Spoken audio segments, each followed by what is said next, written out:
Backwards one match, the one to punch your ticket back to state. What are you thinking down 5-0? It's a kid you've wrestled a ton. I know you're familiar with him, but what was the confidence level like? I was going into it like this was a normal match, and then getting put on your back and like within the second period is pretty rough. So then I had to bounce back, which the first takedown helped a lot.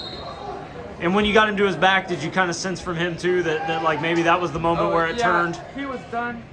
And so that's why when I let him up again and went neutral to finish the match, I shot like right away because I knew he was tired. And he didn't even sprawl. It was like straight to his back again. Do you have any time at those points to think, man, I might not be headed back to state or anything like that, or is it just one move at a time and try to figure out a way to get back into it? It's always just trying to get more points, like keep like taking that lead down like inch by inch, and then sometimes you can score a big one in there with a 5, and then it can just lead to one thing after another.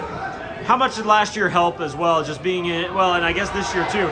You've been in so many big matches, whether it's Council Bluffs, Stampede, State last year.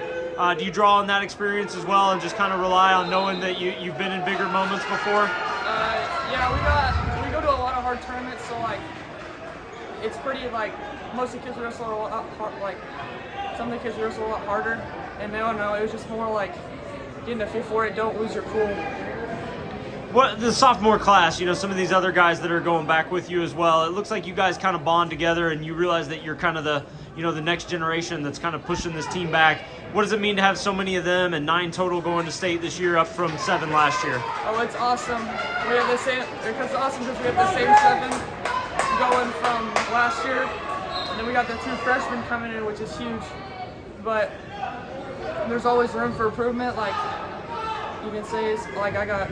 The quarterfinal round last night, how much did you guys kind of build on one another as the wins started piling up? It must have felt like things were going right and everybody wanted to kind of do their part to punch those semifinal tickets. Yeah, it's huge going into that night with a win, not with a loss, so keep your mindset right. And always just got to keep your team spirits up even if they did lose.